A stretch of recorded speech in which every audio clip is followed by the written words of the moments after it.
Greetings, family, friends, and survivors. Well, sometimes on a homestead, you just get done what you can get done.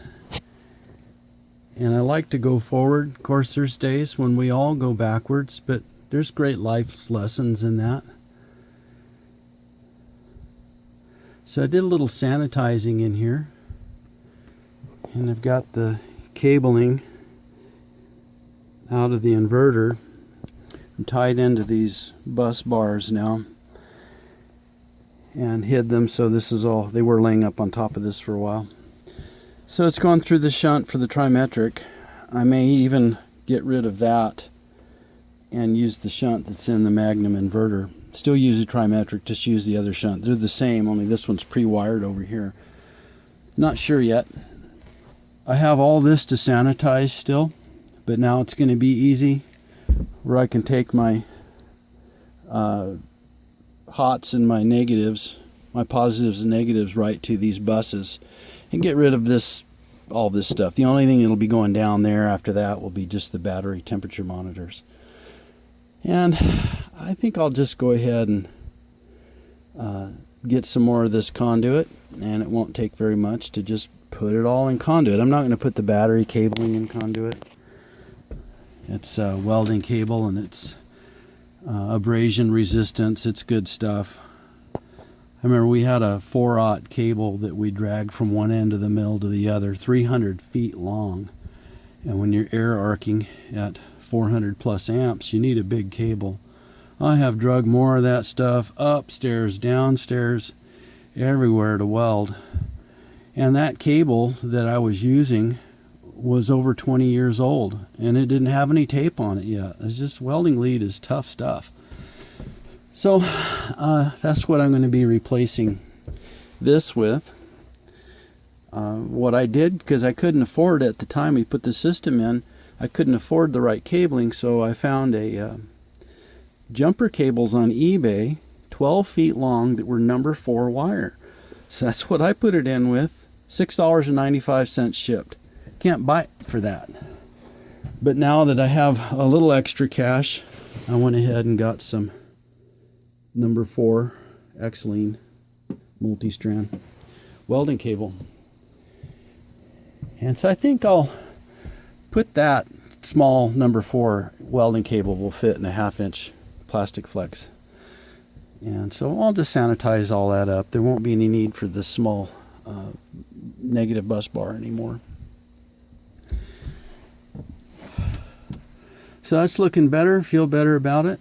Cleaning it up, it's a little easier to get to the batteries now. I still got to get up here and sweep and shop vac, and I got to clean this side out because in a month we're going to be starting seeds, so I'll have to have this cleaned by then.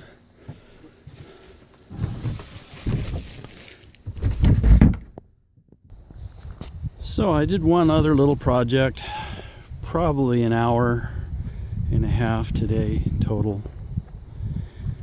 But on the way over to the chicken coop to show you what we got done, thought I'd mention that sometimes when you're working on projects and things are frustrating and it seems like everything you're doing is going wrong, and days like that I stop and I go, okay, Lord, what do you got going? Because my thing's not working. And then sure enough, he'll show me something, and it'll usually be serving someone else, and I'll go, oh, well, I thought it was all about me today, and that's why it's going wrong. It's not about me.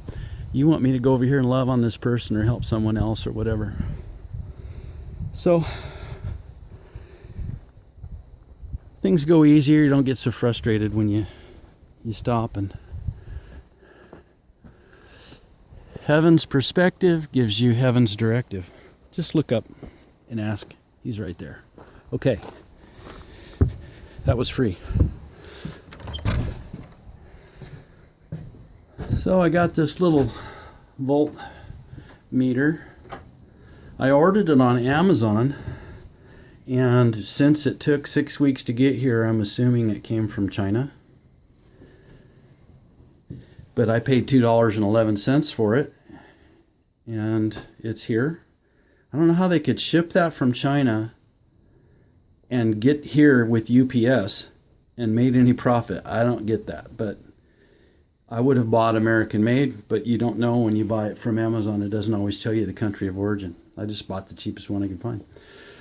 So what this does for me is that I can come in here and at a glance know. Now this light, when it's flashing, it means it's at its float level. But sometimes I like to have a little bit more information than that, because the light could be flashing and it could be off, and the batteries could be getting low and I don't know it. I just have to trust the little flashing light. And so what's it say when it's flashing? Who knows what this means? I think it means that the on is charge. Who knows? I don't know what that is. I think I read it in the manual.